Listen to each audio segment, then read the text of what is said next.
কি আর বলবো, আমাদের জীবনে আর কি আছে। আমাদের জীবনে আমাদের মা আমাদের 10 মাস 10 দিন গর্ভে রেখে আজ আমাদের মা একটা উপহার পাওয়ার যোগ্য নয় নাকি ভাই? আমাকে কেউ বলো ভাই, আমাদের মা কি একটা উপহার পাওয়ার যোগ্য না?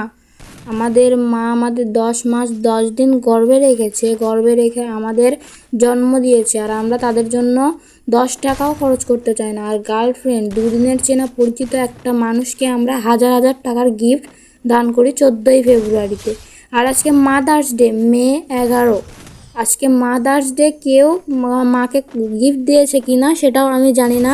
তো যে যে মাকে গিফট দিতে চাও বা দিয়েছো, শেষে কমেন্টে রেড হার্ট কমেন্ট করে যাও এবং লিখে যাও আই লাভ ইউ মা।